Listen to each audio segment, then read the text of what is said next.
Welcome to the instant reaction of the U.S. men versus Canada match brought to you by the ISB crew, Sahil, who's me, Rahi, and Roycito, boys. I got to say, I was right a lot this week. I was right on the Indonesia-Saudi Arabia being a good match. I was right. Unfortunately, this is one I didn't want to be right about, but I was right about Canada winning 2-1.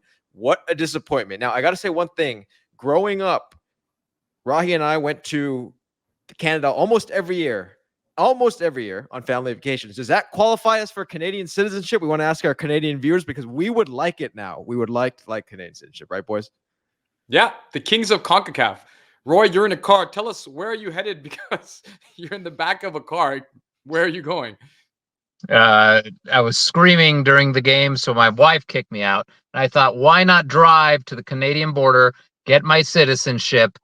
That way I could support a good soccer team that's growing with good coaching, with exciting players who care to play for their shirt. That's where I'm headed. Oh, Canada, my home and native land.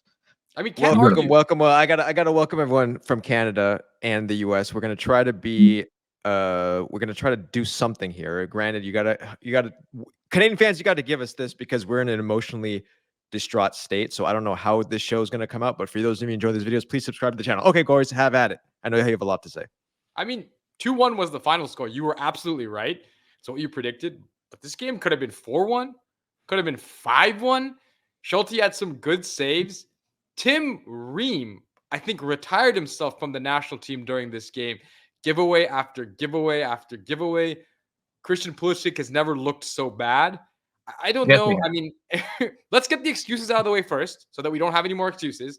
Interim manager for the U.S., missing McKinney, missing Desk, missing Weah, missing Anthony Robinson. Okay, excuses out, right, Roy? Let's get the excuses out. That was pathetic. And a very crisp Canada performance. Yep. You saying this was Pulisic's worst game? No, it wasn't. He's played so much worse. He is the most inconsistent player on our national team, probably one of the most inconsistent in the world. You go from looking like a little Messi to looking like the guy that plays at the park near my house who has 2 broken ankles. He's 57 years old. I think he's a little crazy and he likes kicking a soccer ball around. That's what he looks like. And this game, what was different about this game versus 67% of U.S. soccer games? 67% of U.S. soccer games are awful. They're a disaster to watch. They're boring. They're frustrating. They're filled with dispossessions and losing the ball in the defensive half. This is the U.S. over the past years. This is signature U.S. performance. And then what happens in the last 15, 20 minutes? We start attacking, but it doesn't seem to be anywhere near going in. It's a standard U.S. performance. I'm glad you used 67, Roy, because that was the last time, 67 years ago, was the last time Canada beat us on home soil. So that's a very appropriate number that you used. Good. Well, thank you. And it was so well deserved. It was so well deserved. Yeah. The press, let's give Marsh a lot of credit. On the one side was an interim manager, and the team looked like they had no idea what they were doing. That's the U.S. And Canada was well drilled. They pressed effectively. Bombito was excellent in the back whenever he had to deal with things. And the press got to us. It got to the U.S. I mean, Tim Ream gave the ball away so many times. His partner, Chris Richard, wasn't much better. Yeah, Johnny Cardoso also. I mean, everyone gave the ball away. Yeah, before we talk about how much we sucked, let's talk about the Canada, man. I mean, Jacob Shaffelburg. Look at the rise of this player. I told you that. You did call that. But Roy, look at the rise of this player, man. Look at how all their players, where their players again. Jonathan David, Kyle Larin, we've saying that combination hasn't worked for a long time. It's starting to work, and they both played great matches this match. Bombito was excellent. Played super well. Yeah. Bombito, they have incredibly quick backline, which you saw it time and time again with Cowell attacking, with Pulisic attacking, with Tillman attacking. We couldn't break away from them. We couldn't get away. They would always catch up. They'd always win the ball back and send it up. They played a defensive powerhouse of a game. It was so impressive. Canada is such an impressive team, the way they've risen up. If we would rise at the rate they're rising over the past few years, we'd be one of the best in the world. They have 3x'd the quality on their roster. They have 3x the way they play. They're now the best team in CONCACAF. Let's be real. All in the past 2 years, 3 years. I know it's a long time coming, but over the past 2 years, we've really started to say less. I would say less, Rahi. You and I were at the match last year, US-Canada in the Nations League final, where we no offense to Canadian fans out there, but we pretty much dominated you guys in that match. It's been basically a year and change, right? Rahi? A year and change. Yeah, and they've done this without Alphonso Davies really having any good games under Jesse Marsh. He really hasn't fired yet. So this is all with Alphonso Davies not firing. And by the way, maybe their best player or second best player, Tajon Buchanan, just out, hasn't played. And the guy who played his most fantastic match in that Uruguay match, Ismael Kone, did not play this match. He's he's injured as well. So they didn't have two of their studs, and they still dominate us. Okay, now you guys can rip into Johnny Cardoso and what he was doing in Tim Ream, because I don't know what they were playing. Well, I mean, I think on the one hand, you watch Canada, and every time they did recover in after pressing, the balls were quick, right? The passing was quick. It was wide or to the forwards. They had an idea of what they were doing. The amount of times Chris Richards, Tim Ream are sitting on the ball thinking, where do I pass? Where do I pass? Then I'm going to pass it back to the goalie. There is no understanding. There's no sort of plan of where to play the ball. And when it does get played, we don't have the players. Johnny Cardoso, I understand he's playing at a good club now, Roy, but I've seen nothing to suggest that he belongs on this national team. I never have. I never have with him. From the first moment we started calling him up to today, I know from a club perspective, he's been on the rise. He's been impressive. He went from Brazil to Spain, and he's doing well. On the national team level, it's been poor from day one. It continues to be poor. I don't understand what he brings to this national team. Maybe our new coach will get something else out of him, but he just doesn't seem to be up to the national team level.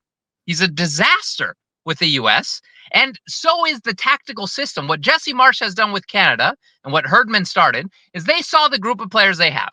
Some players are very strong with certain tactics. Some players are very strong at certain parts of the game, but they have weaknesses across the board. What they have done tactically is minimize those weaknesses and amplified those strengths. What do we do with the U.S.? We've amplified our weaknesses. We're forcing players to build out of the back, something Americans have never done, because we want to play pretty?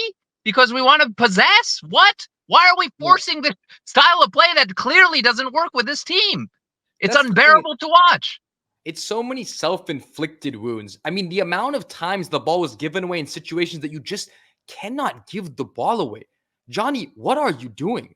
Tim Ream, what are you doing? Yunus Musa, what are you doing? The amount of times, I mean, it's no. And I agree with you. If they can't play in those places, why are we playing that ball into Johnny Cardoso with three defenders around him? Just play it long. If you know, Rocky, what about if he can't Rocky enough? What about Brendan Aronson? Brendan Aronson, the entire game did the same thing. He'll get the ball, he'll do beautiful little shift. I'm like, oh, this guy looks good. Darts directly into a Canadian player 100% of the time. Yeah. Just full on rocket launch to the Canadian player's legs, loses it. Yeah, so it's pretty harrowing, because when we saw the US even last year, again, I'll go back to the year. Last year at the Nations League we went to in Las Vegas, they were at the top of CONCACAF, dominated, and so much so that after that, in our video after that, we said, look, guys, we are too good for CONCACAF. It's time for us to look beyond and take it to the next level. The amount this team has fallen, like in terms of a free fall, it's like a meteor that's like crashing into the earth. They're basically, they've fallen, they've just dropped, man. I remember the ride at Disneyland. Remember Disneyland? You go on that ride where it's like a free fall ride. Remember that ride?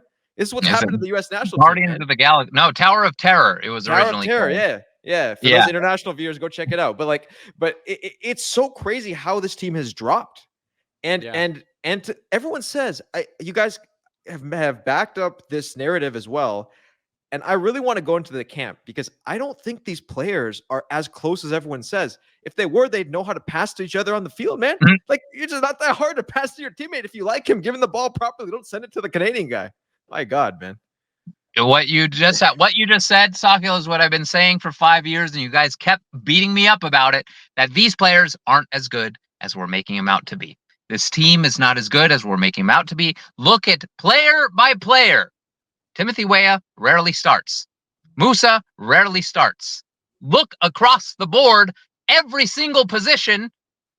These players don't regularly start for their club teams. There's a couple. Anthony Robinson, sure, but where does he play? We're acting like Anthony Robinson is the greatest thing in the history of left backs. Plays for Fulham. But I But would look on the say other side. Roy. Yeah, But yeah. look at Go Canada, ahead. right? Yeah. And I've been critical of Jesse Marsh, but look at what a well-coached, well-drilled team that has deficiencies in terms of skill level. Look what they can do, right? So I don't think this is about the quality of players. It's about the understanding between players. And certainly, yes, the coaching and the federation, the management. The biggest thing I have is, again, we have 2 wasted games now. 2 wasted games. Why couldn't we have brought in, why not bring in Wilfred Nancy just to coach 2 games? Just say, maybe down the road, you're going to be the manager. Just come in, coach a couple games. Bring in your Chirundolo. Couple games, we need you for the camp. I didn't even think of Why the not? possibility of having Wilfried come in for a couple games. For me, we talked about it privately. For me, Wilfried Nancy is the right coach for the U.S. men's national team. It's a guy that takes players who are scrubs, who don't do well in any other club, who aren't exactly the most talented in the league, and makes them exceptional as a unit. That's what he specializes in. That's what he's brilliant at. I would have loved to see him for these 2 games to see what he could do in a short amount of time. Yeah. Alas, we're getting a big marketing hire. We're getting a guy who has a phenomenal resume, not with championships. He's won 1 championship with Messi, Mbappe, and Neymar and Di Maria. Are we getting him? Is he our manager? I think so. Yeah, So, but I don't think he's the right one. I know from a marketing perspective, phenomenal. He's the right manager. I disagree with you there. But why? Why do you think that? Because his whole career, he's shown the ability to get the most out of young players. I think we'll talk about whether which he's the right young players. Which young players we'll talk about that separately. You heard of a man named Harry Kane, Sun Young-min? I mean, these are players that came up under Pochettino. Yeah. Let's finish here because obviously we can go on all night. But I think the main takeaway is that Mauricio Pochettino, if he is in fact, and we think he is in fact going to be the U.S. men's national team manager, has a lot of work to do. A lot of work. And to our friends from the North, Canada, now's your time to gloat. Jesse Marsh, you seem to have found a manager that works for the Canadian group, and congrats to you. Well deserved victory today. Absolutely. Well deserved. Herdman was good too. I mean, let's not forget what Herdman did for this team. Yeah. Herdman started the transition and Marsh is continuing on that. Again, the one problem, if I'm a Canada fan, the one issue I have still is, why is Alphonso Davies so quiet? That's head scratching, and it can't continue. Yeah.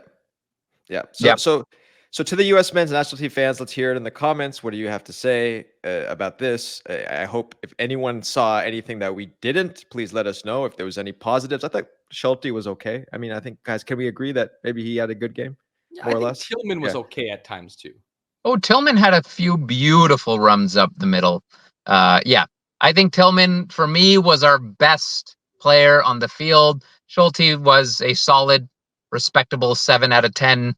It was nice to see. But was it enough to replace Turner? I don't know. I don't think so. I still felt uncomfortable with him back there for whatever reason. Yeah, regardless of what happens against New Zealand, I don't think there's any point of us talking too much about what we see in that match. We'll look at it and see what happens, if anything interesting. But guys, U.S. men's national team, you guys need to get better. I don't even know if I should say it today. Should I? No. Don't say Skip it. Okay. Skip it. All right. Jesse Marsh, you were right. Yeah, I have it in my name. Do you see my name down there, boys? Jesse Marsh was right. I think I spelled Marsh right. All right, we'll end with this. Everyone keep watching the beautiful game. U.S. men's national team fans, U.S. men's national team need to step it up. And everyone, I'm having maple syrup tonight for you Canadian fans out there. Well-deserved victory. Hopefully we'll get our revenge sometime.